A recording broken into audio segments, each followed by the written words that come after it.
Harlan is founder and president of H. Gerger and Associates, doing business as Ask HG. Harlan is a facilitator, has worked with countless companies of all sizes and industries. In the business world, he has observed the ideas and concepts that work and also those that are not as effective. His experience gives his business solutions the ideas and cautions that not only keep risk levels low, but boost growth levels as well. Harlan's insight does not come from textbook insight, but real life, real business experience.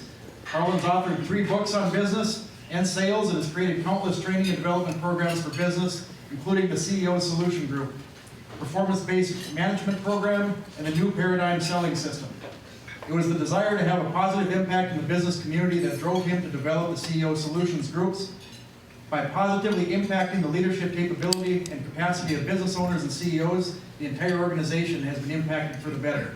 How many CEO groups are running now? We have 3 here in Fargo, 1 in Minneapolis. Yeah. So welcome Harlan Gerger to the panel.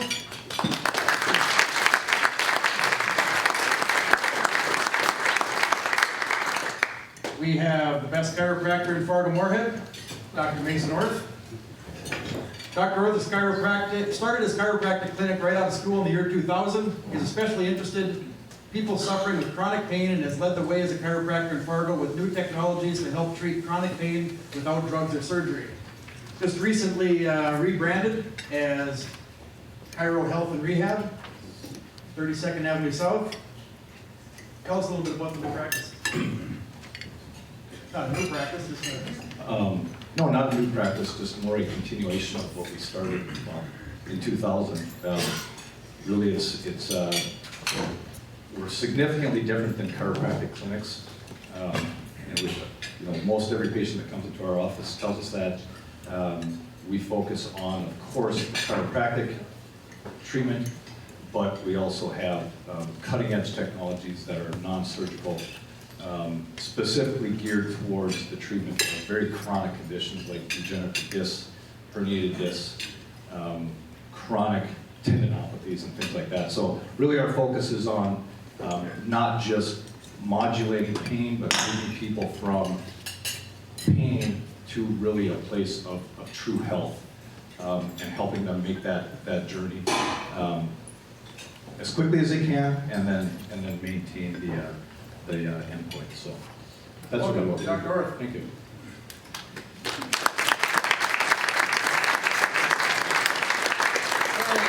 We have the young gun, Mr. Andrew Abernathy. Can I call you that? Yeah, that's fine. Andrew is the founder and CEO of Abernathy Holding Company. He began his investing career at the age of 13, investing in a variety of public securities, and achieved an annual growth rate of 171.44% for 3 years. Since the beginning, Andrew has been deeply interested in Warren Buffett's value investing approach. He launched Abernathy Holding Company's first value-oriented investment partnership in August of 2012. Abernathy Holding Company's first investment partnership was inspired by the original 1950s Warren Buffett partnership. Since inception, the investment partnerships have achieved market-beating returns for its investors and partners and has grown its assets under management. Andrew is passionate about leadership, investing, and helping others. He has a thirst for knowledge and continues to exceed the expectations of many of his peers. Mr. Abernathy continues to stay at the cutting edge of thought leadership in both the business and financial worlds. We welcome Andrew Abernathy.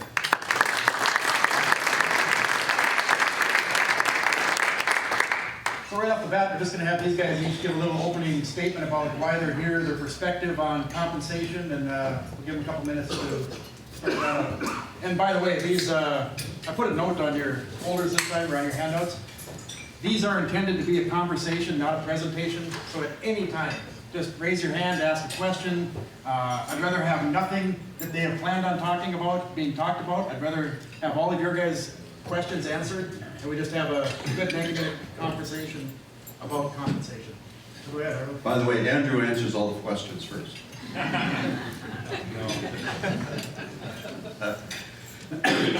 Harlan Gerger here, and yeah, H. Gerger and Associates. We've, over the years, 20 years with Dale Carnegie, ran multiple businesses, grew several businesses by 400%. Had lots of employees that were motivated, lots of employees that weren't motivated, lots of commission processes that didn't work, a lot of deals that did work. I probably have a conversation about compensation on a weekly basis with somebody in some way, shape, or form. whether that's the blue collar worker or the executive VP or the salespeople. So a lot of different things about performance pay. I'm a strong believer in performance pay, and I'll give you just a little background on that. I can count all my W-2s on one hand and have fingers left over. I've been pretty much a self-paid, based on commission or based on performance pay for the last 40 years, and that includes raising 3 kids by myself. So if you want freedom, but you want high pay, that's pay for performance is what does it. And so I'm a strong proponent of that, and I've helped a lot of companies look at that and how you can do that even with your hourly wage people. How can you get performance pay in there? And it works if the right people are there and if the right leadership is in place. So I'd be well open to any kind of questions that you have is how do we make pay for performance really work well in any kind of organization.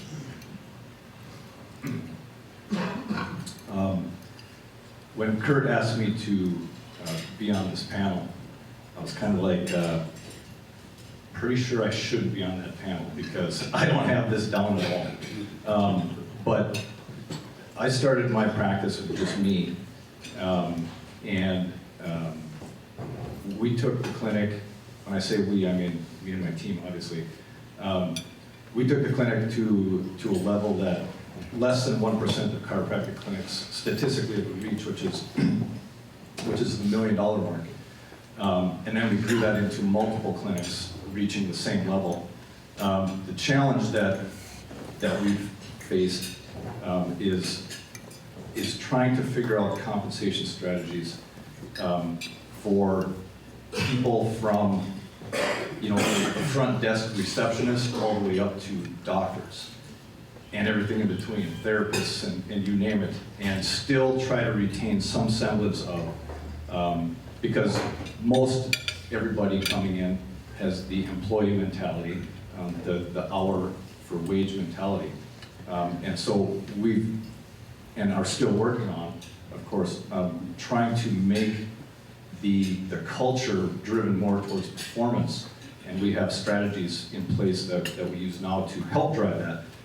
But that's been the challenge. And so I guess, my perspective comes from the state of, I'm just like Harlan, and I think most business owners, get paid more on performance, right? But again, self-starters typically aren't employees, except for everybody in this room, obviously. And so that becomes the challenge, and really it's creating the culture around performance rather than entitlement, which of course is difficult to do as well. So I guess that's where I come from, is going from a one-man show to multiple clinics with compensation plans ranging from simply hourly pay all the way up to compensation strategies for professionals who want to buy into ownership, and kind of everything in between. So that's kind of my perspective on this topic. Yeah, I was honored to be asked to be on the panel. I started a one-man band in my parents' basement north of Minot when I was 13. Did a little farm, it was quite interesting. My mom was the secretary answering my phones, made me look more professional.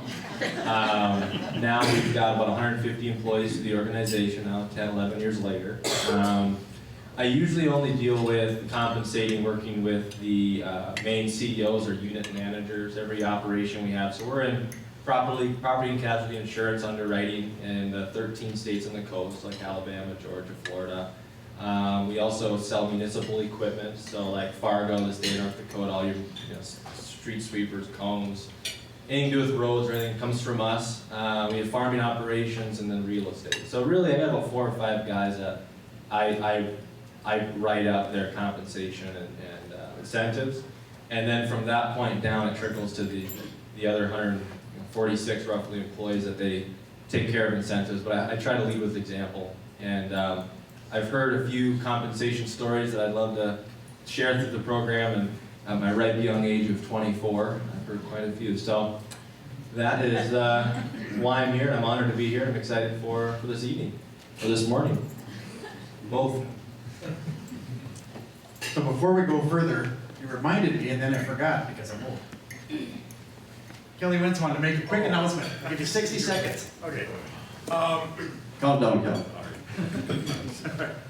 Aside from my normal job, I have another job, partially inspired by this meeting here last year. I have been named to the board of directors of the Shriners Children's Hospital in the Twin Cities this January.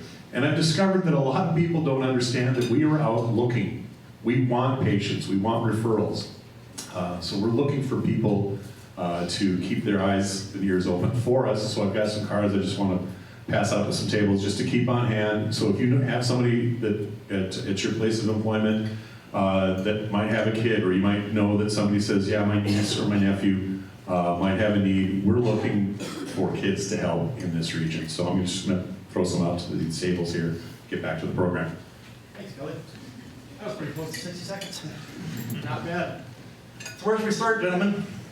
Harlan? Well, I don't know, I guess we can, again, we're really all open to questions as long as they go to Andrew first. But I guess the thing that we would look at is a lot of time people think about compensation. They think, well, I've got hourly wage people, I pay them 10, 20, 30 bucks an hour, we've got compensation, we've got benefits, all this kind of stuff, and it's all about compliance law. You know, are we in compliance, that type of thing. And most of the companies I work with tend to be growing at anything from 50 to 200, 300% growth.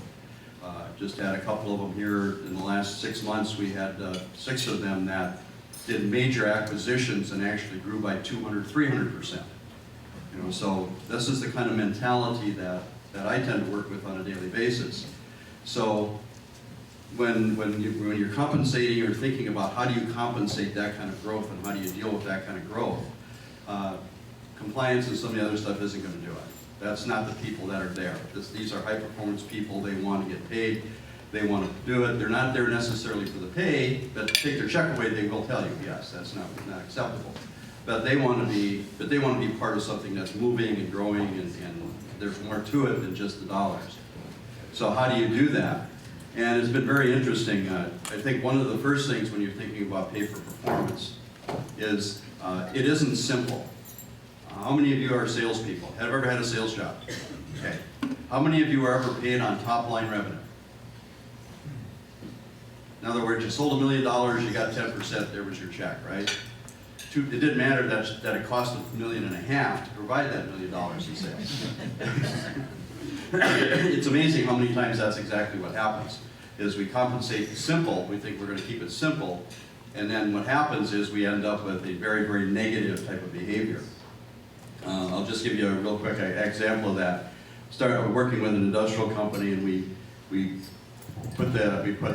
did kind of a top line compensation because we said, yeah, that'd be simple. Let's do this. And I was a sales manager, and I understood, you know, we needed profitability, that kind of stuff. But my sales team didn't always know that. And so we find, hey, wait a minute.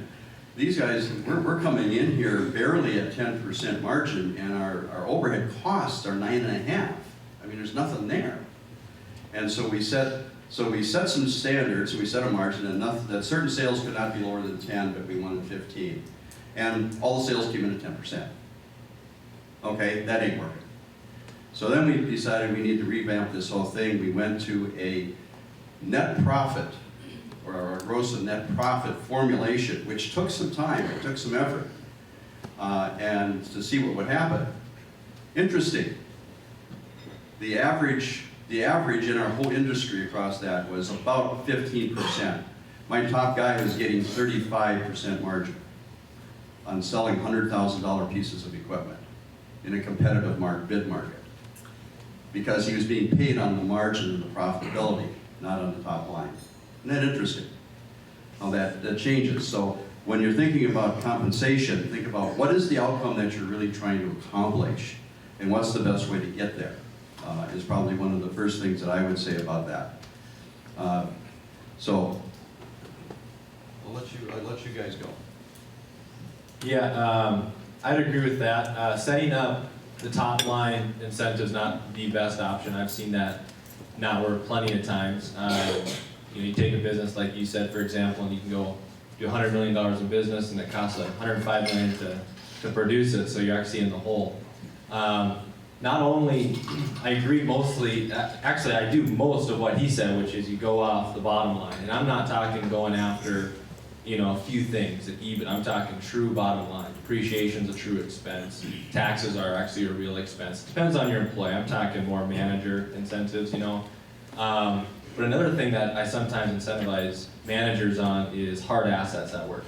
So if I have a company that's got, let's just say, $100 million of hard assets, this individual can go and write a lot of business, do a lot of revenue, have the bottom line look pretty good, but he might go and buy a lot of assets to do that job. And so I really try to either do both, but I really try to tie to that hard asset, maybe like a 20 or 25% return on hard assets. Some people go on net assets, just to make sure they don't go crazy with liabilities, and that's okay too. But at the end of the day, like you said, figure out what your goal is, and then write a compensation plan for an employee or a manager or CEO, whatever you like, and then just think to yourself, how can I screw the company with this? Really, pretend you're them. I mean, what can I do to just really, rip them off? And if you can't think of anything, either you're not thinking hard enough or you got a good one. So, there's no risk there. So yeah, that's why I added that. We have, because of being in the healthcare industry, there's some challenges to our ability to compensate that don't exist in other industries. There's all sorts of laws that regulate how you can pay doctors who are recommending care to patients and so forth. So it's been a big challenge for us to try and nail that down. We started with because the other thing is that in clinics, doctors are the rainmakers. Like, they're the ones that are kind of the gatekeeper to the patients coming in, the patients staying, coming back for further appointments. So what we've done is we've empowered the team to be just as knowledgeable and encourage them to be just as vocal toward patient compliance on their care plans, toward recommending, nutritional supplements, back braces, pillows. We've done our best to incorporate the activity of the team around the doctor to help drive, sales and services, if you will, rather than allowing or depending 100% on the doctor to do that. And then we set up compensation strategies around that. So really trying to empower everybody to help drive, the bottom line, and then develop compensation strategies for those individuals. But we used to have a bonus plan with the doctors that used all 5 stats that really drive a clinical practice. And so we had this big convoluted way of measuring all these stats, and then there was a percentage of a bonus pool they would get, and it was just crazy, and it was a nightmare for people to figure out who had to figure it out. I didn't have to figure it out, so for me it was like a piece of cake, right?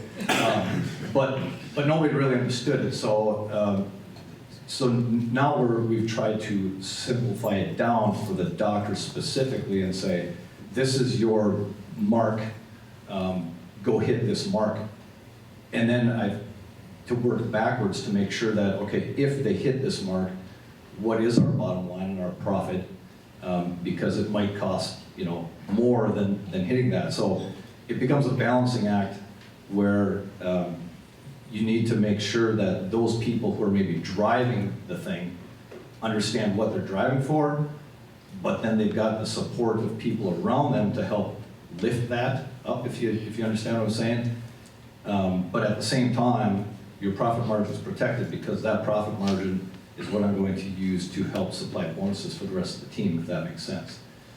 So I've got doctors who are driving it. They're going for one specific number that is independent of what the team is going to drive for, but the team has numbers that they're going to move towards that will help raise the performance of the doctors as well.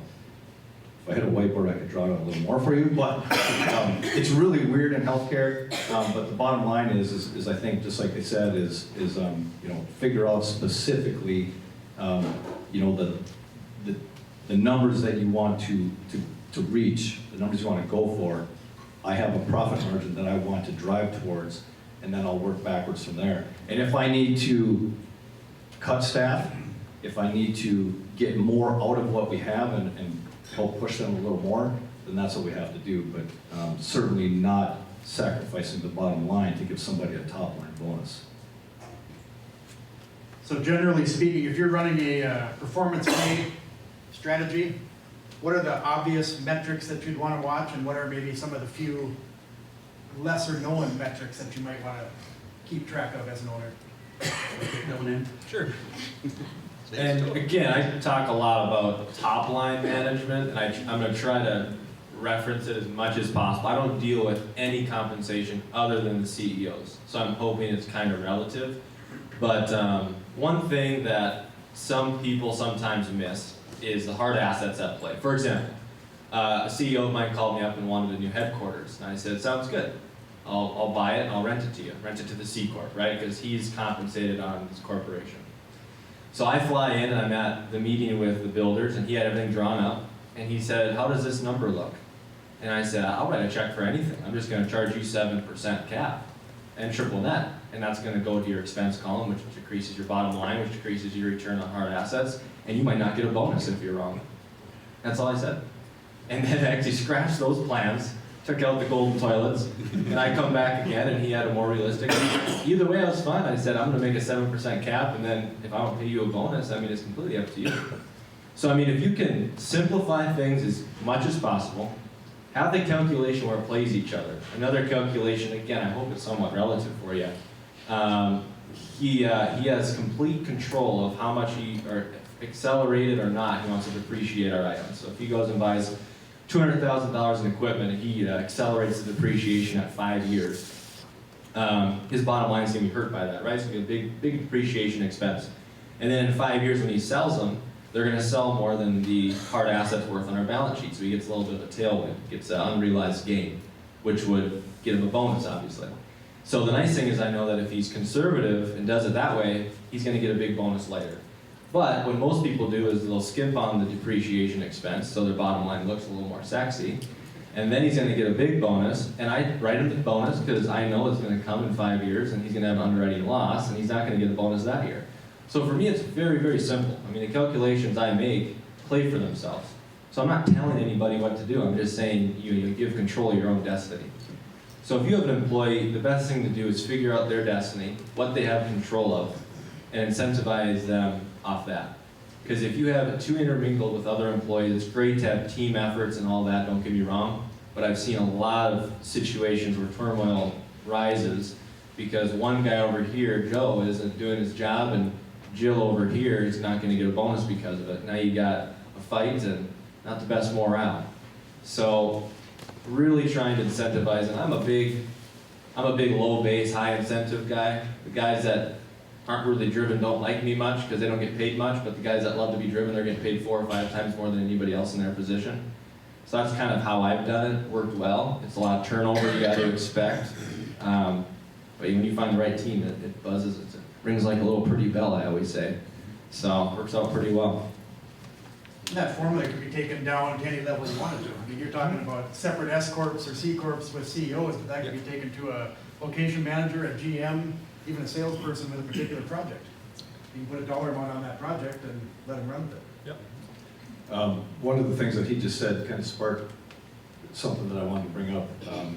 You know, that what do you do when you have, you know, a team driving towards a goal that's going to yield a bonus for the team, but then, you know, you got lazy Larry over here not doing anything, and you've got, you know, hustling Harry who's doing it all, and lazy Larry knows he's going to get a bonus because hustling Harry's kicking ass and, you know, doing his thing. And what we've done is we have a bonus that's in place for the team that's dependent upon overall clinic performance.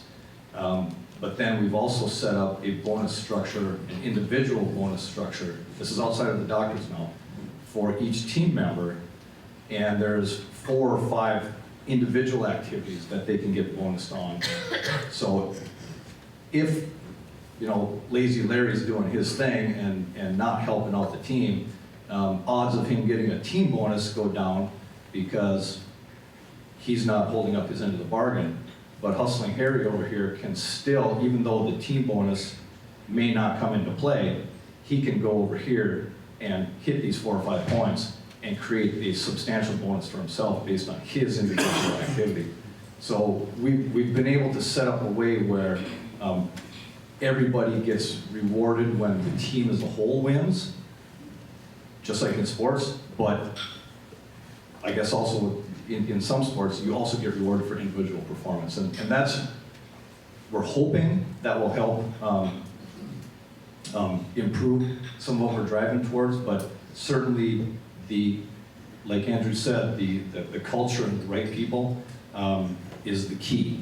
And there was a study that I heard about done on employee engagement recently, and what they found was that if you had 10 people in a boat, and you're trying to get the boat one direction, you're the captain trying to head over there, 3 of those people in the boat are going to grab the oar and row with you. 5 of them are going to sit there. Maybe they'll grab an oar, maybe they'll row. It depends on if their cat threw up that day on their bedspread, or if the weather was right. And then 2 of those people in that boat are going to intentionally grab an oar and row the other direction. And so really it comes down to that. And of course the balancing act is once you throw one of those 2 overboard, one of the 5 is going to wait to take their place. So always driving the culture, and we spend half a day on this every single week, reiterating our vision, our purpose, our mission, talking about the numbers, talking about the bonus plans, the compensation, just trying to keep everybody on track. But that's really helped to kind of separate that out, to have the capacity for those hustlers to go do it on their own if the rest of the team isn't doing it, because what they do will help also raise up the rest of the team. And the stragglers tend to kind of weed themselves out as we're finding. So. I better add one more thing too quick before I forget, it's just really short. So when you're incentivizing people, think about a child. If you go to your 10-year-old and say, I'll give you $1,200 or I'll give you a trip to Disney World, which one will they remember you more for, and love you more for, and remember for the rest of their lives? For me, it would have been the $1,200, but for most kids, it's Disney World. So when you're incentivizing employees, obviously that's just an example, but remember, play for them. I mean, you should know each employee, I'm hoping, pretty well. Make sure you incentivize for them and not for what you think you would want, because remember, it's not for you. Well, I think my addition to what they just said is I'm going to use the word transparency. And when you're talking about metrics, Kurt, that's the key thing is transparency. Can the person that is doing the job, can they actually measure the performance?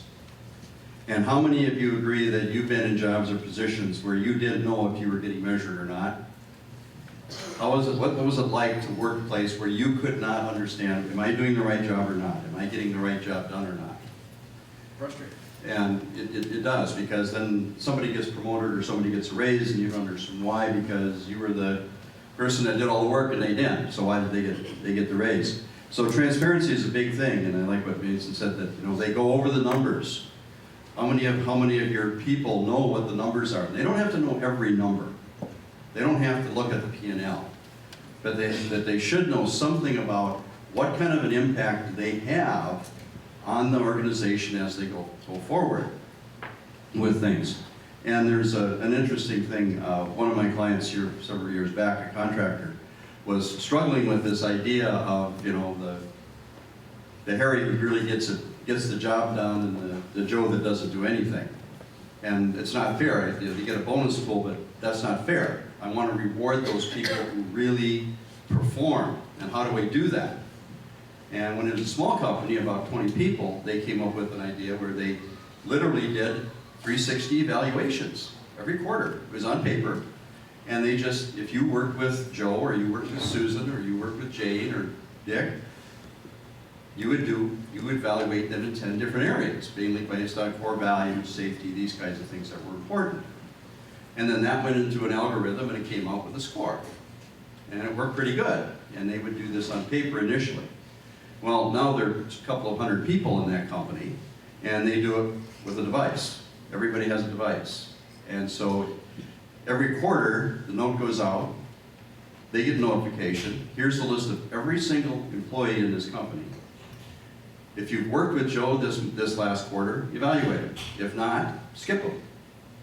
But in a matter of 2 to 3 days, they have a full 360 evaluation of the entire company. All gets fed into the algorithms, into the spreadsheets, and everybody comes out with a score. And by the way, everybody sees everybody's score. And if there's any comments, they see all the comments. That's transparency. And boy, was it gnashing of teeth when they first started. But they are probably one of the most profitable high-performance companies right now. And you can know if you didn't, now your number determines how much of the pool you get every quarter. So you wanted to be on the top. You wanted to get those good evaluations from people. And they knew there would be anomalies. And so, you know, if somebody had a bad taste for somebody, okay, we see that, we pull that out. We're not going to allow that kind of stuff to happen. But that's very, very, very minimal. And I can guarantee you the people that were on the bottom, they didn't want to be there. And they either made a choice to either elevate or move out. And it worked exceptionally well for the company for a long time. I've been trying to get him to sell that process, and he won't. So it's a proprietary thing. But it's working very well for him. But transparency is the big thing. And as far as metrics, Kurt, I think metrics is going to be very different for a lot of different things. My son runs a salvage business. How glamorous is that? He has guys, blue-collar guys, mechanics in blue shirts that tear apart cars. Guess how much his top dismantler makes? Just throw a number out. 60 grand. Okay? Anybody else? 100. 98,000 in St. Cloud, Minnesota. Because he gets $500 a car. Doesn't matter what the car is. Doesn't matter if it's a total trash wreck or whatever it is. He is paid he's paid on performance. And I think it was 2 years ago, he made $98,000 as a dismantler in a salvage yard. Can we apply online?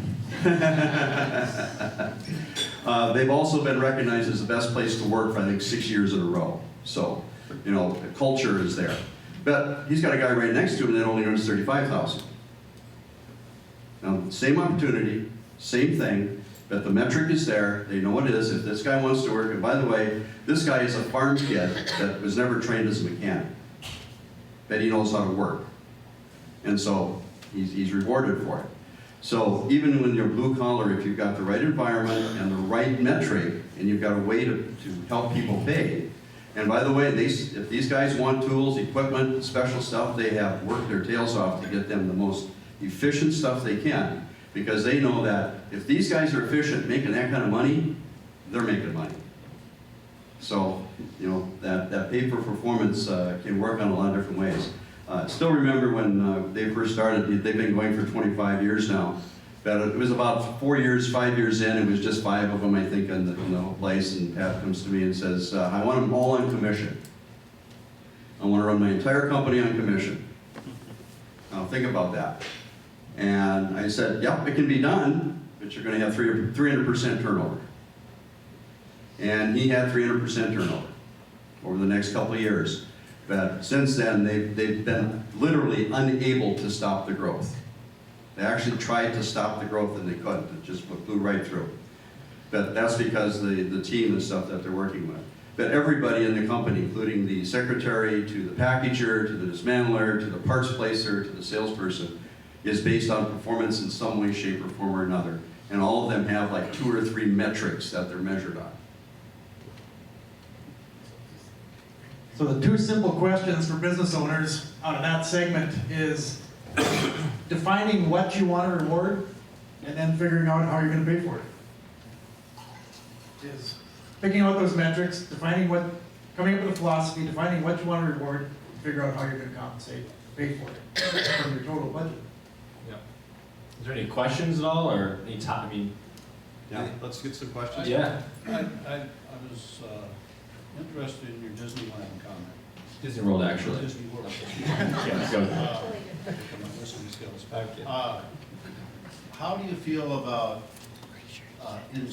non-cash incentives, such as trips or other things that are not necessarily additional cash, and how that works in incentivizing and changing? Yeah, I love it. I mean, like I said, you're playing the employee, right? And I'm gonna kind of break this into two parts. So to give you an example on, this is kind of cash, but kind of not. I had a CEO that instead of giving him a bonus for 5 years, I put his money down on his home. So again, it's cash, but kind of not. It really depends on the person. Some people are driven by money. Some people, and most people are. Some people are driven trips. Some people are driven by their family, which is a really big one I found. You know, they have 3 kids, a wife that they care about more than anything in the world, and that's why they're working so hard. So I mean, if you could do something that brings their whole family together for an event, I mean, how phenomenal. So I'm totally for that. Now with millennials stepping into the workplace too, you kind of got multi-generational, you kind of got to figure out, you know, what are they, because they're all different. I would classify, I guess, as a millennial. I've hung out with baby boomers my whole life, so I guess I am a baby boomer in a millennial body. But the biggest thing I hear people talk about is how they don't, it's always, I don't understand millennials, so that's just how it is. But at the end of the day, it's not what you want, really. Millennials are who they are. They're a big part of the workforce. And it's not if you want to or not learn about them, you just kind of have to, or else your business will suffer. So it's not really a question, it's just this is how it is. And I really see a lot of pushback there, because it is different. Every generation is different. Millennials are really different. And if you don't learn, understand, and incentivize them correctly, they're going to be different than a baby boomer, then your company most likely will not go forward as quick, and maybe even go backwards. I mean, because that's a really big part of the employment right now. So I'm a big advocate of it, and really play your people. So. Just to kind of go along with that, of course it's important to know what each individual person is really driving for and what drives them and what's important to them. But I think just as important as the business leader, whether you're in management or ownership or whatever it is, I think it's important for you to have a vision for each individual on your team. I have a vision that I want each person on my team to be able to attain and reach. Now, they might not want to. They might not want to put the work in.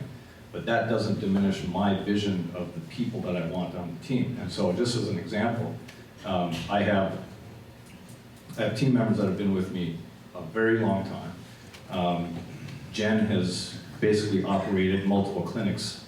At the same time, she's helped open clinics. She's done all of this, starting from the standpoint of answering the phone and putting checks in the bank. But I had a vision for her to step into this role, to step into this. I have another person, he's our lead therapist. He's been with us for 10, 11 years. Graduated from Concordia. I still remember having a conversation with him in my office that he wanted to go to chiropractic school. I asked him why. He wasn't really sure. I had a vision for him in my clinic. He had a vision that he thought he was supposed to go towards. Well, fast forwarding to today, he has changed the lives of more patients than dozens of chiropractors have across the region, because he has taken it upon himself to learn what we do, to understand all aspects of the healthcare and wellness. He helps drive the clinic. I will put him up against any doctor out there. He's earning enough money now to buy properties. He's a real estate investor, and one of the doctors that we hired is renting from him. And that's because I helped drive my vision for him. So I have a vision for everybody on my team, and I think it's important for you to have a vision for each person, because that in large will define what your team is going to end up looking like, if that makes sense. Well, Brad, to answer your question about incentives and trips and stuff, I think Brad knows what I'm talking about. They just, 12 people just came back on Monday from Tony Robbins, the company president, company CEO. I think 10 of them walked to Kohl's, a couple of them for the second time. This is their 4th trip where he has taken the executive team, his mid-management, and their spouses to Tony Robbins for 3 or 4 days, 100% expenses paid. They absolutely love it. And he says how it has impacted the spouses is phenomenal, because the people are coming back and says, you can't believe what I did for my wife or my husband or whatever. You know, started him on the right road. But, you know, not every company can do that kind of a thing. But I think it's about experience. There was another example that popped up here the other day. Company said, okay, bonus time, we're going to give everybody a Best Buy card, right? So they walk up to you and give you a Best Buy card. How do you feel about that? Whatever. No, you had to go to Best Buy on a specific day. They shut down the office. You got there at 8 o'clock in the morning. The store was strictly for that company. They handed them cards as they came through the door, and they got to spend them right then and there. And they said it was a phenomenal experience for the people, because they were buying stuff they wouldn't normally buy, because they could do it. It was an experience for the team. There was another company had two of their customer service people had to handle us. I forget what exactly it was, but something kind of blew up, and they had a really, really challenging time, and they had to put in a lot of overtime, and really had to handle a lot of very, very difficult, tough situations. I mean, it was one of those where you said, do I really want to do this job anymore? And when it was all done, they went up to them and said, okay, you guys did an absolutely phenomenal job. It was two ladies, and she says, what is one thing you will never buy for yourself? That was their question. What was one thing you'd like to have but you'll probably never buy for yourself? And one said, I would like a massage and a color. Done. Made the appointment, it was done. Didn't have a choice. Did it during work hours. And I forget what the other one was, but something similar, and it's done. And they said that was the greatest reward they'd ever had, because it was an experience, and it wasn't just a check or a card or something else, but it was something that was very unique and special for them. So I think when you're looking at bonuses and such, that's one thing to know. When you think about the trip, I always got a kick out of this. I don't know how many times I was offered a trip to Bahamas or Mexico or something. I've never been there. That sand does not attract me at all. If you wanted to give me an incentive that would drive me bonkers, is buy me a trip to the salt flats so I can be on the 300-mile-an-hour club. I would do anything to do that. So know what it is that you're doing. Who are you trying to incentive, and what is it that drives them? Okay? From that standpoint. I don't know, other questions? Harlan? I deal mostly with 1099s. You know, how do you guys talk about not just making them feel good about working there, but how do you try to develop a sense of that they like the association that they have by being part of your organization? Okay. If you understand, I mean, So, I like going there, but I feel glad that I am going there. Yeah. 1099s, of course, independent contractors, that's something I've been forever.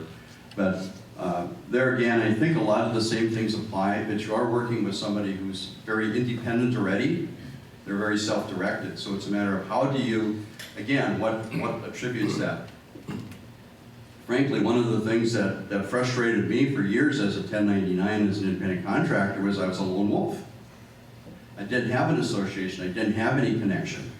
You know, we'd get together for 2 or 3 times a year, but you know, otherwise I was pretty much out there by myself. So when you're working with contractors and stuff, I know there's a couple of companies that I work with that do have a lot of subcontractors that they work with, both as, you know, on a contractor type situation, but also as an independent expert that they work with. And they make a lot of effort to bring those people into the organization and to do something to help them feel like they're part of that group, that they're not the lone wolf out there by themselves. And a lot of support.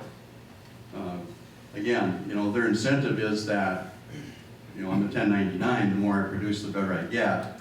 But what else could I use? What else could help me build my business or make me do the things that I need to do? Maybe that's where you implement the 360 review on a quarterly basis, bring your 1099s into that review process. You could. You know, one of the companies that we did some work with, he had basically 3 numbers.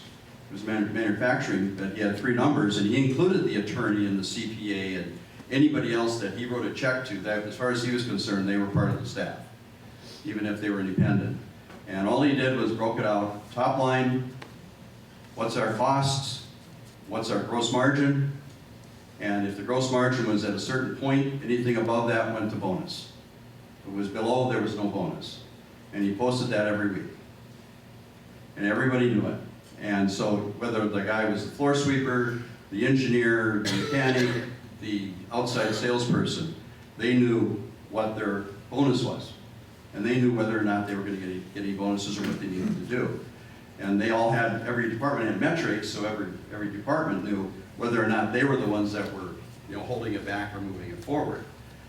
But the other thing that it did too is in transparency and communication, and maybe to Kelly's question a little bit, what they would do is how many of you have what we'll call a scrum meeting or a morning meeting with your teams? Okay, why do you have those? Healthcare, so it's 24 hours, keeping it 70 staff, keeping everyone in the loop. Sure. Questions, concerns, feedback constantly. Yep, exactly. And what happens with that, because if you're not doing these scrum meetings is one term for them, 5 minutes, when I'm working with contractors, that's absolute. We just say every contracting crew, I don't care if it's 2 people or 50 people, get them together for 5 minutes, first thing in the morning. Okay, what did we get done yesterday? What do we need to get done today? How do we move our assets around? I was going to hang sheet metal today, but you know what? We need an extra hand over here laying concrete. So how do we move people around to make sure that the team is as most efficient as they can? And by the way, that's when they get to see the numbers from the day before. So they know, are they on track or not?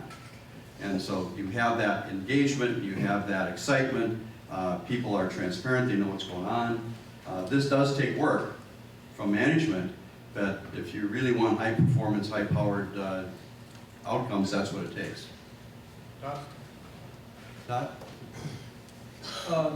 Just a quick question, to tie this together to, I want to say, the real world, when we look at the employment situation in Fargo, attracting new employees. I can certainly see this being highly beneficial to keep your employees so you're not looking for a new employee. But how do you present this to some guy that comes in, gal comes in for the interview and says, oh, by the way, we have this metrics that we do, and you have to perform or you're going to be in the bottom of this list and you got to work your way up. Wouldn't that just scare the bejeebers out of most new hires? And how do you conquer that? Because I tell you, there aren't a lot of people looking for jobs in this town. And you're pretty much down to, can you fog the mirror? And now once you're on, we're gonna make you on the bottom of the list, so you're gonna leave, and we gotta find somebody else. Yeah, I understand that. How many can relate, right? That's the situation you have. My response to that is this: is how long are they going to stay around anyway?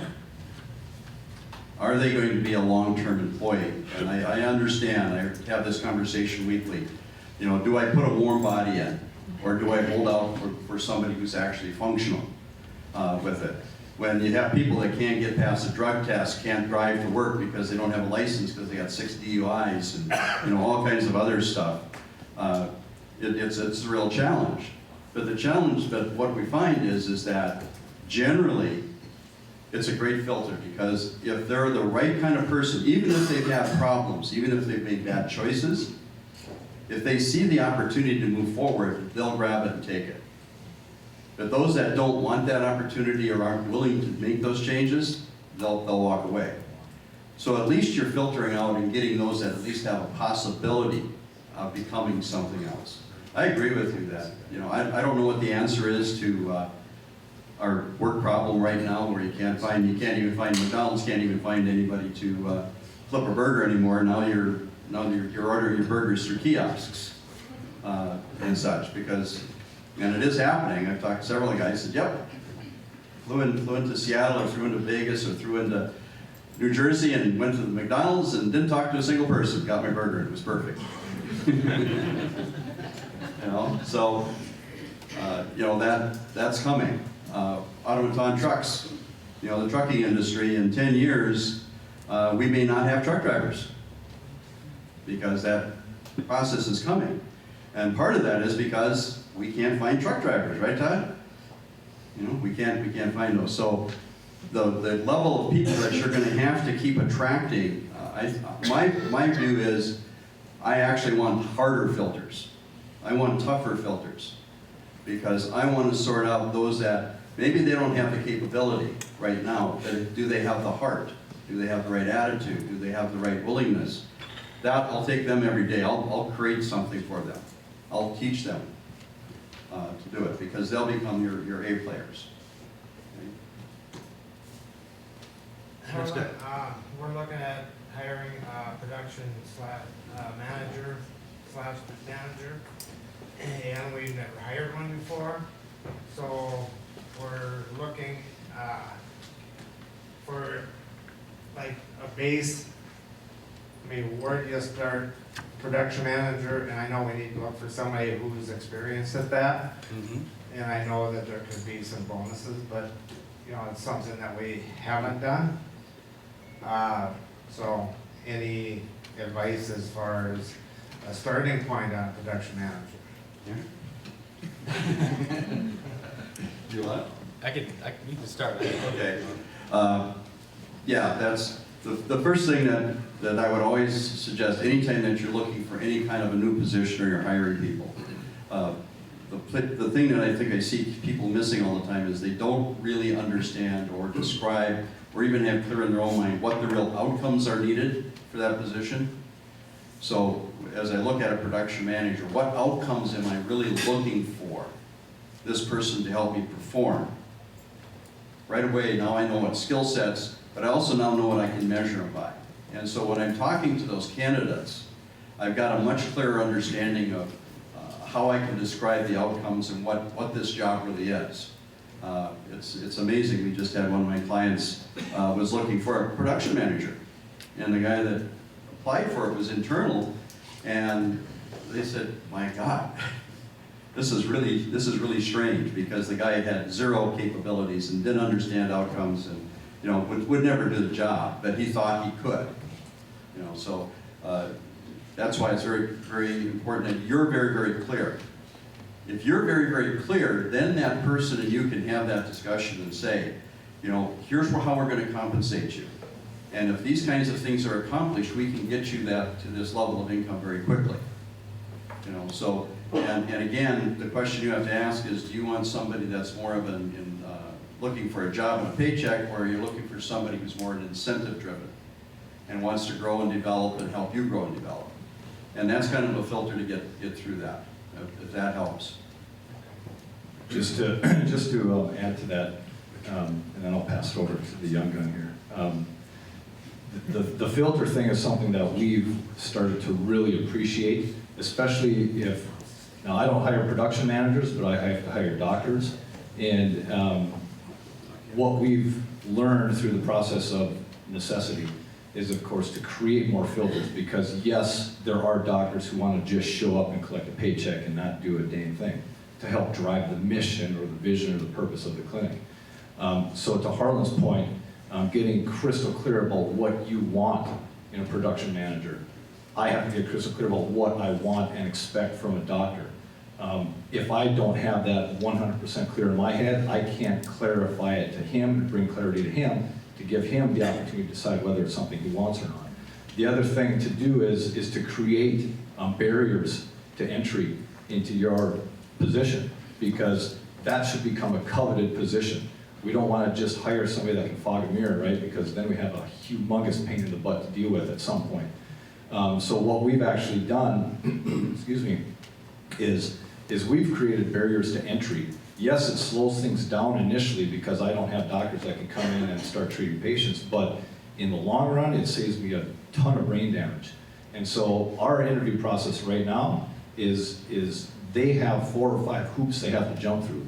They have to write a paper, they have to do mock patient treatment plans, they have to literally create videos of them doing a new patient interview. They have a number of things they have to do before they even get their first live in-person interview with us.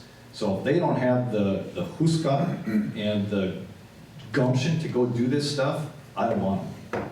So bringing the clarity and then creating these hoops that will help test, do they really have the fire in their gut that makes them a person who's gonna jump through these hoops? Because when they get into that position, they're gonna have to bring it, right? And if they can't bring it prior to getting in there, once they're collecting a paycheck, they ain't gonna bring it. So that's some of the things that we've learned. How many people have detailed job descriptions for every single person on the payroll? Are they outcome-based? So they're task-driven but not outcome-based. That would be a difference. Just to add to it, I have a designer and architectural component, one of the companies. And what they've decided to do is that when they're hiring an estimator, they actually give them a project and say, here's our software, do the estimate. Or if it's a designer, say, here's their software, go design this, come back, show us what you saw. Because we want to make sure they know how to use the software. If they say they can do this, prove it. And it's one of those barriers so that they're not hiring somebody just because they talk nice or look nice or they like them, but they actually bring the capability. For example, a production manager. Okay, here's a production problem. How are you going to solve it? Show me that you can critically think and plan and bring me back your solution. Don't be afraid to do those kinds of things. And by the way, those people will exceed your expectations and will drive the company. So if you know of a production manager, send them to Rich at TRS Industries. Yep. They covered a lot of the good points. We've had our fair share of mirror foggers. I'm going to use that. It's pretty funny. Is that said right? The mirror foggers? We've had plenty of those. They come in. I had one guy. He's like, "Oh yeah, I can drive a semi. I'm really good at it." So he goes out on his first week trip. We deliver stuff through a few states, and he comes back. He actually didn't make it back. He was in an empty parking lot and wrapped the semi around a pole. I'm not sure how that happened. So the point is, sometimes with the training and the mistakes and all that, it actually costs more to have those individuals in the organization. We've been short a few mechanics. Business is booming at one of our companies, and we don't have enough mechanics. And we've actually it's been 5 months, and we've been short 2 mechanics, and we just learned our lesson so many times that we just waited. We hired a guy Monday, we'll see how it goes, but it was a pretty thick filter that we lay on it now. Great Falls has a pretty similar employment situation as Fargo. You might be hard, there's just nobody looking for jobs. But at the end of the day, it's just worth it. I mean, those weak links, and they're hard to get out. You gotta fire them, it's awkward. So it's best to just not start with them. And then managers are the easiest people in my mind. Again, they're the easiest ones to hire. So you have a lot of owners that think like a delegate, but they like to micromanage. That's actually what they do. And that really messes everything up, right? Because if you think like a delegator and you go in and you compensate these employees like we're talking about, they're very incentive-based. These are your employees. This is your department. Have a, do your thing, right? Well, most people are over there in their corner office, all nervous, biting their nails, trying to get involved in the employees, in the situation. If it's not done the way they want it done, but there's a million ways to skin the cat. That's a big issue because now you're just contradicting yourself, and that's really, really common. So sometimes the loneliest position is a CEO because there's nobody you can look up to, but sometimes doing nothing is best. So I see that a lot. Other questions? Sorry, I just wanted to bring up one thing that relates to the, I apologize, I don't recall your name, the question about the 1099 and bringing meaning to, So was this Kelly? Kelly, hi Kelly. Bringing meaning to what you do. So raise your hand in here if you look at numbers on a regular basis based on your business, right? And the numbers tell us something, right? They're leg measurements that tell us what's going on. But ultimately what they are, and we talk about this in our clinic, is they're a mood ring for what's happening up here in everybody in the organization. And everybody's 6 inches of space up here impacts the numbers in some way. And so I think it's important to, of course, look at the numbers, but then also to make sure that everybody's aware of 2 primary questions, and that is, who benefits from them doing their job with excellence, and how do they benefit?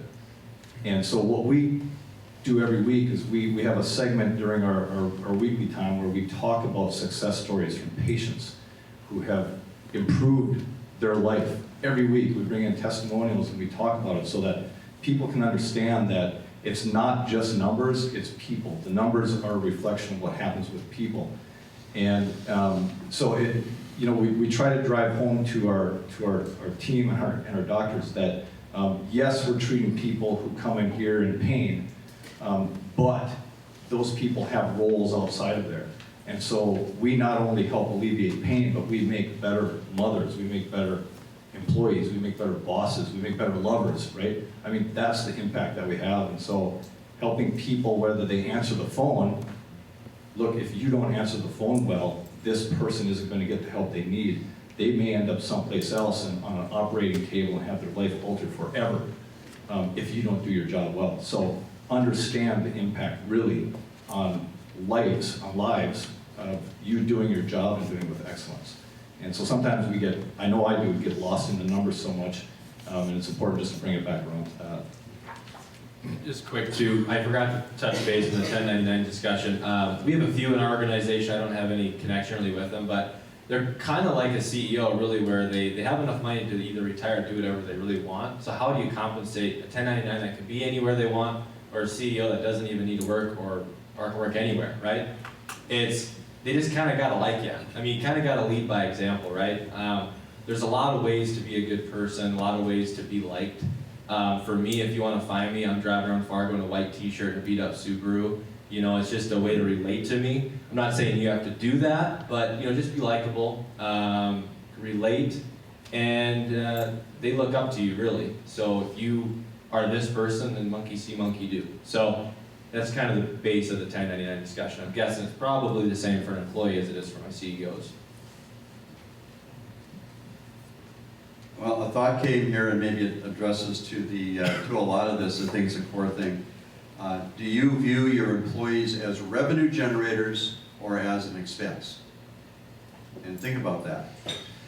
Is that plant manager or that production manager, is that a revenue generator or is that an expense? Is that nurse on the floor, is that a revenue generator or an expense? Is the floor sweeper a revenue generator or an expense? And how do you view them? And why do you view them that way? In reality, if you have true transparency, you have the right metrics, you have pay for performance, everybody then becomes a revenue generator. And if you look at them that way and they're treated as a revenue generator, not as an expense, you get a different results from them. And I just want to toss that out there. Sometimes that's a mind twister that a lot of people haven't necessarily thought of. So think about how does the janitor become a revenue generator? Well, how many of you have walked into a place and said, did they ever clean this place? What just happened? Whereas you walk into the place and say, wow, they really take care of this place. That may be the difference between getting new business or not getting new business. So that janitor now becomes a revenue generator or a revenue supporter. Again, it's how we as leadership look at it and think about it. So consider that, and then it becomes easy to start talking to them about pay for performance, because as a revenue generator, here's how you can not only help the organization, but you can help yourself and you can help your teammates and you can do all this. But that tends to be kind of a mindset. So, How about the janitor that wants to become a production manager or nurse? You have paid training and a clear career path within your organization where people can see how they can move up, or do you send the truck driver training? Is it worth it? That situation, no. But in general, yeah, good point. well, that might bring something up, because what happened to the 30 or 40-year gold watch? That doesn't exist, does it? And I mean, when I was 20 years old and getting into the workforce, everybody was waiting for their 30-year watch.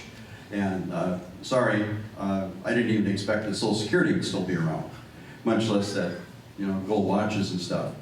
The average used to be 4.5 years. Now it's 3.5 years. For most people, will need some type of significant change within their position. And I'll just give you a real quick story. This was in Brainerd back in the 80s. I was at the mental hospital up in Brainerd, not as a patient. I was there working with a psychologist. So here's this pig farmer talking to a psychologist about Maslow's hierarchy. I don't know, how was that for a non sequitur? But they were arguing with me because they said, 4.5 years, everybody usually wants some kind of significant change in what they're doing.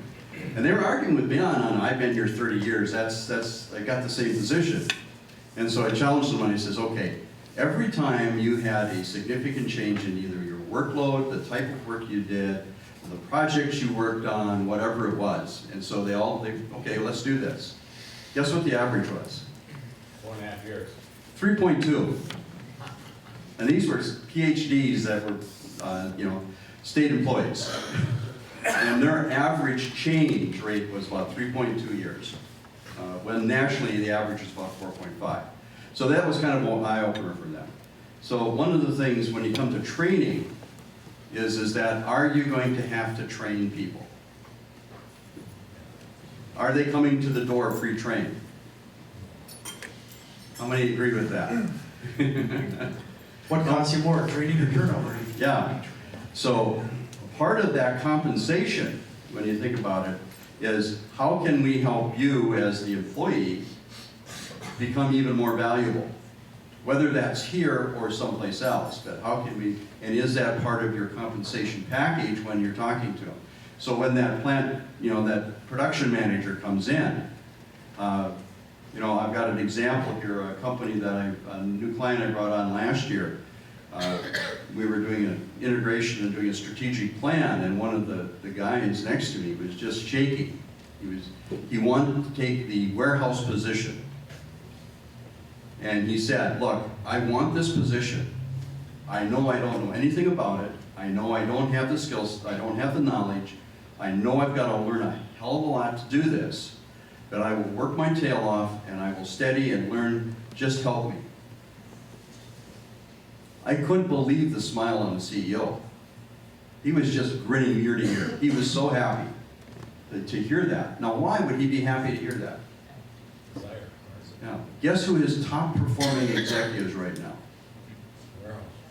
He has just turned the entire warehouse and inventory system into something that was unbelievable. It's actually a profit center in his company now. But they have done a lot of training. Get him. He was elevating one of his key people. He wanted him to become the general manager or the integrator and stuff, as we talk in our traction language. And he immediately said, look, you're asking me to look at a P&L. I don't even know what a P&L is. He's going to school, and the company is paying for him to go through what we'll call, P&L 101 at the local community college. So he at least understands the numbers and stuff that he's looking at. Are we offering that? Is there a change in the society? When I started with Dale Carnegie back in 1980, we would put 40 people in seats. We go to Wappington, Jamestown, Grand Forks, Fargo, wherever, and we put 40 people in seats, $500 a shot. 99% of the people in that room wrote a personal check. Go 10 years ahead, 1990. We put 40 people in the same seats. If there was a personal check written, it would be 1 out of 40. Companies were supporting either or all or part of that tuition. And now move to 2000, and they dedicated their own time at night for 14 weeks. 2000, they don't run night classes anymore, do they? They're all during the day, because the employees have insisted that that's my private time, I'm not going to give it. So there's been a societal change. So the fact is that as compensation, we are going to have to tie in training, development, those types of things into it. So consider that, and here's the question I have. How many have a strategic plan? Come on, let's be honest. How many have a strategic? Good for you. Is compensation, culture, and retention part of that strategic plan? If it is, congratulations, because that's where you get your training, your education, and other stuff should all be part of that. How do we retain and how do we attract and such? So I'll give that to you guys. Go off on that. Yeah, go up on that. How many here are, what are your thoughts on the next generational taking over the company? Anybody here have like a son or a daughter taking their company over? Yeah, actually not too many. Oh, a few, I said a few more. Okay. So, I mean, again, I'm not gonna be the bearer of bad news, but statistically, the second generation has roughly a 70–60% success rate. Something in that rate. Third generation down to 15–20. Yeah, And then drops dramatically. after that, I mean, it's just how quick can they spend it. So I'm not saying that's an, I mean, hey, we're on a 4th generation farm and things are working out well, but there's a reason that farms are consolidating and getting bigger. Is because farming is the best example, right? What farmer do you know that went out and headhunted for a farm manager that wasn't a son? Nobody. So there's a reason why farms are dropping off like flies, and the families that defied the odds are actually managers and picking up all these farms. That's the prime example. In the business world, other than farms, I mean, the most part, you have the option. And the cool thing is the sons or the daughters have an edge. They get to see the company through the their whole life. So they do have an edge. And I'm just saying, everybody has a different outlook. I always like to have conversations, and before I start it, I always say, there's an emotional hat I can wear, there's the numbers hat I can wear. And I can be very emotional, very good at that. But I can also be very analytical. So analytical hat on, odds are against it, less headwind the better, but there's always a situation. So if there is a son or a daughter that analytically, it's not looking too pretty, but emotionally, you really want it, that seems a little contradicting, right? So always separate yourself. Have an analytical hat and an emotional hat, and then answer the question so at least you know personally. You should at least know. And if you go with the emotional, that's fine, but at least you knew. So again, it's a tough conversation to have, but that's just my thoughts. And then there's always ESOP options. It's always hard for me, all I know is it's hard to buy a company out of an ESOP. That's my only experience with ESOPs. Is there an ESOP in the room? An ESOP? Is that preference? Yeah. You want to tell about ESOPs? You know a little bit about that. Yeah, one of the things, I think that what attracts a lot of people to ESOPs is that this is a way to engage employees, right? We give them part of the ownership of the company, their stock ownership, that helps us with the engagement and all those kinds of things. And a lot of that is very, very true.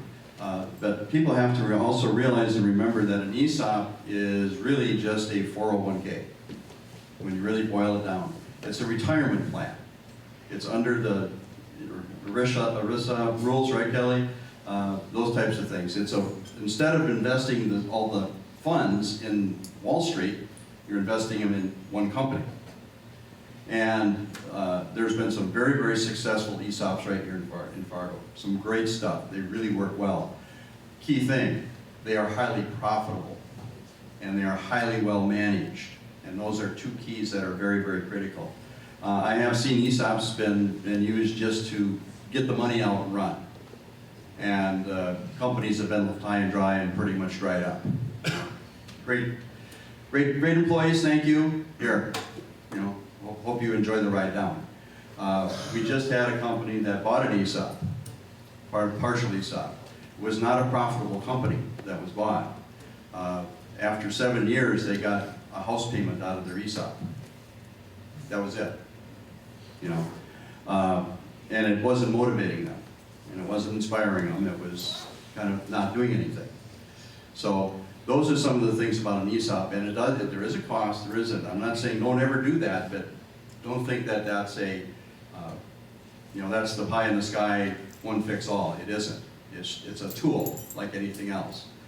Some people think that we use Traction, US Traction as a tool. It's a toolbox. It isn't the answer to everything. It's a toolbox.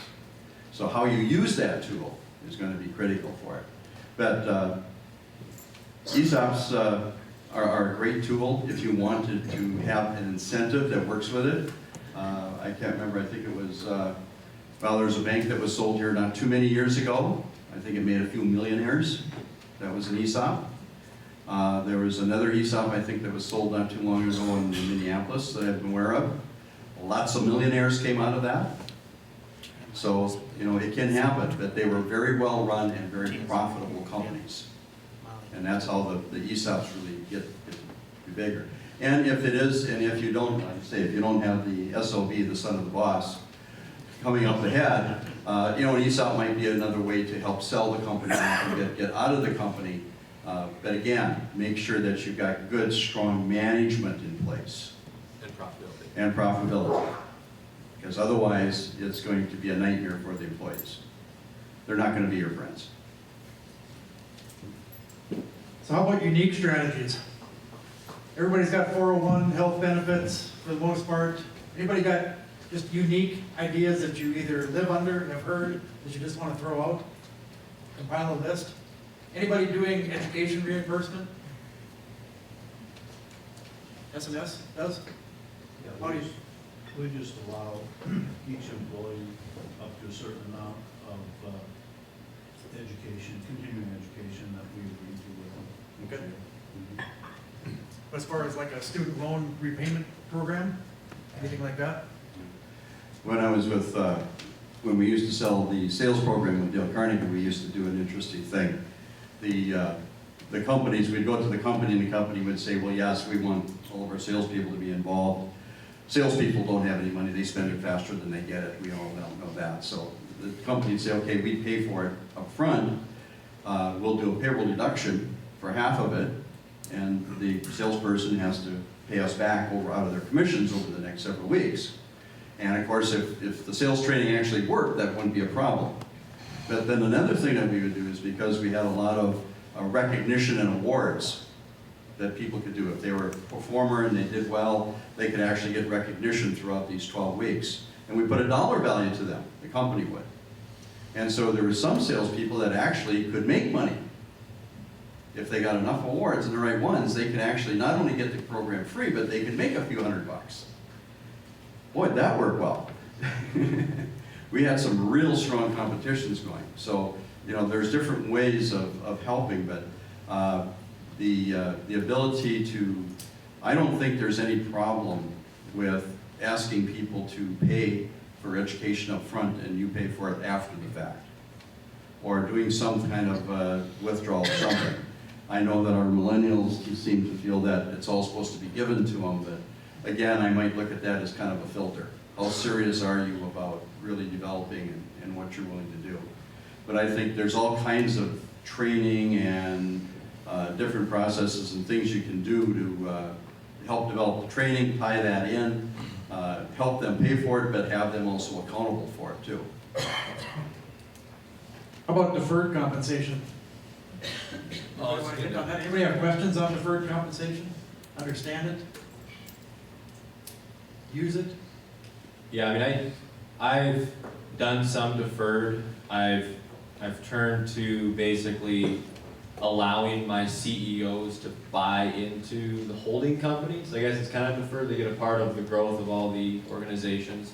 But I'm kind of a stickler. It's, you know, I'll pay you, pay your tax, and if you want to invest, you write me a check. I'm pretty basic, I guess. But another thing too, to touch base on, you know, unique things. I was reading it, Misbehaving. It's a really good book. It's kind of economic thinking. And there was one study done. I'm not going to give the exact statistics, but I knew it was pretty crazy because, for example, let's say, you know, the average employee sign up, and then if they want to participate in 401k or they want to participate in something, they have to go in and sign this form, right? So they get employed, come in and sign this form if you'd like to participate. Well, some companies switched it, and they basically signed them up, and they said, if you don't want to be involved, you got to come in and sign to not be involved. And like 70 or 80%, you got to read the book, more were involved, just because it's human nature, right? Like, I don't want to go and sign a form. You kind of forget about it, it's neglected. You just bettered all those people's lives just by a simple little word change, a little technique change. So it's not always, you need to dream up and reinvent the wheel. Maybe sometimes think unique just with current things you offer. Make them signed up and they have to come in and unsign it, just so you give them a better future. So, deferred, you want to chat on that too? No, I really don't have anything to say about deferred, but I did, as far as unique strategies go, I did know of a doctor who would make a car payment for every one of his employees, if they brought in 5 referrals every month. So bring in 5 referrals and get the car payment made. If you don't, you lose your car. So it worked out well for him. He had a big practice. He had like 5 or 6 employees, and he was getting like all the new patients he needed off of that. So Yeah, it's what's important to them. It's what's in it for me, what's important to them. And they were convertibles too, so. Yeah, they're all convertibles, huh? All 911 Porsches. On deferred comp, it was very interesting, he's not here today, but last month I was talking with the CEO, and he was compensating his execs on quarterlies. What was the bottom line, that type of thing, and what kind of profitability they get from the quarterlies. And he said he wasn't liking the outcome. I mean, the outcome was okay, but it wasn't what he wanted, because he wasn't getting long-term strategy from them. It was more short-term. And so he completely removed that and changed it and said, okay, he went back to the stockholders and they released some stock. And he said, we're going to give you stock and it can develop and build, but you can't cash it in until, 5 years. So it was kind of a deferred comp type of position for him. He says it's amazing how all of a sudden they became very strategic leaders. Because now the stock price became, the long-term stock price was far more important than the bonus. And so again, how you compensate, how you put that together, what kind of outcomes do you want and what kind of behaviors do you want can happen. Rich, with your production manager coming in, he says, boy, I'd really like to have a piece of this action. How many of you ever heard that? I'd like to have a piece of this. Can I do something? I love one story. This was a company that they sold at 35 million, or more than that, but they were at a $35 million rate. But when they were around 10 million, 2 guys, they worked in Milwaukee, Chicago, and Minneapolis, and they knew they needed a really high-powered sales driver. They needed somebody who could really do it. And they found the guy. And of course he says, hey, I want a stock option, I want stock. And the CEO, I always love this story because he said, that's great, I will gladly give you stock when you have mortgaged your house, all your credit cards are maxed, you've signed $1 million and several $1 million in loans, the divorce papers are on the table, and you haven't seen your kids and you haven't slept in 4 weeks. He says, then you can have stock. Guy says, understood completely, no problem. How else can I participate? And so then they developed a deferred comp that wasn't stock driven, that was profitability and value driven. And when they sold the company, all 3 of them walked away with lots of millions. That he took the company from 10 million to 35 million. So did he deserve that? Absolutely. But they did it without stock. So just think about, when you're thinking about that, there's lots of ways to help people participate, especially your high performance people. They can participate, but you don't necessarily have to give them stock. So think about that. And if you have questions about that, either talk to Kelly or me. Because we can help you with that too. So, other questions? Other questions? Kim, you got anything to add from the HR world? Really, I think it's, a lot of what hasn't been talked about, maybe you've been alluded to, is the benefit side of business as well. Yeah. Yeah, benefits are a full day discussion and there's so many options now. That's why I wanted to hear if anybody's got unique benefit solutions, and wellness programs are certainly one of them. Yes, You guys are. all of that is, again, that's all about, is that what your team wants? Right. What does your team want? What do they really want? And, well, again, I'll go back to my contractor in Minneapolis. The sales, let's see, what was it? The sales team was taken down to Nebraska on a 4-day hunting trip. That was the sales team. He has about a third of his crew is female. The gals all went to Vegas on a gals weekend for 5 days, company paid. That's how he makes sure that they're getting rewarded for what they're doing. So it's what did they want? And again, he asked the women, he said, what would you want to do that would really make an impact. And two-thirds of them said, let's go to Vegas for a show. And he said, done, take care. You know? So, again, it's an experience that really meant something to them. They didn't really want to go bird hunting in Nebraska. I don't know if I believe that. Kia? So I'm having more troubles with like our unskilled labor force and trying to, with our unskilled labor force that we're getting in, trying to incentivize them to want to learn more and to, I found that anytime you make anything mandatory, they just don't really listen. So we are thinking of, you know, making different types of training programs. Do you guys have any ideas or examples of ways to incentivize people to take these trainings and more specific examples? Pass the buck. I understand what you're saying there, because you've got people that basically are here for a paycheck and, you know, give me my 10, 12 bucks an hour and that's all I care about. And the reality is that all humans really do want to grow and they do want to change. It's just that they need to be put in kind of an environment that allows them to enjoy and appreciate that. And what, for example, I'll go back again, this darn contract, you gotta realize that this guy bought a company a year ago, it was $5 million, he's now at $7.5 million in a year, with people that have been there for 30 years and all ready to leave because the management was so bad. So he's turned these people completely around. But they actually started the school within the company to train their people on the technology and the tech part of what they were doing with their installers. And I love the way he says it, he says, I'm finding the 25-year-old grass cutters that are tired of cutting grass. They know how to work, they don't have a problem being outside, but they want to do something different, they want to learn.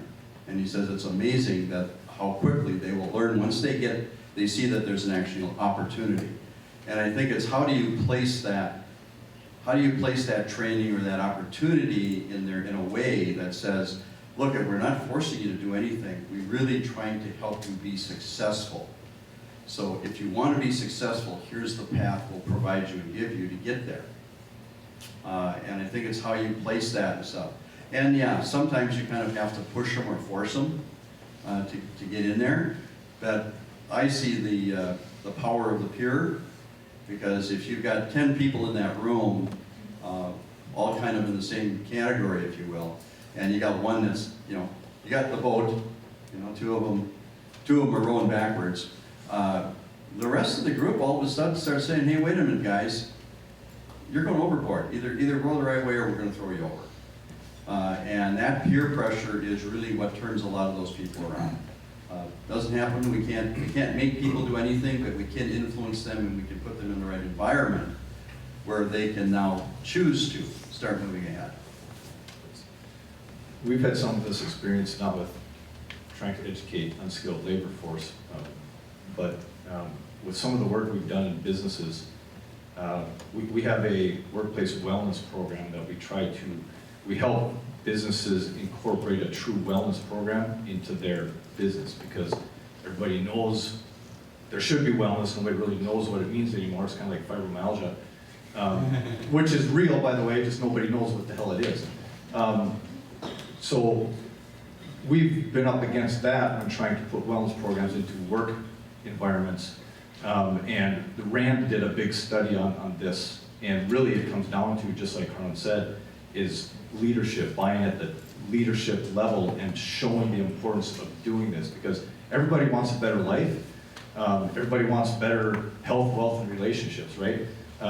Problem is that some people, maybe don't know how to get it. Other people may say, well, it's too late for me.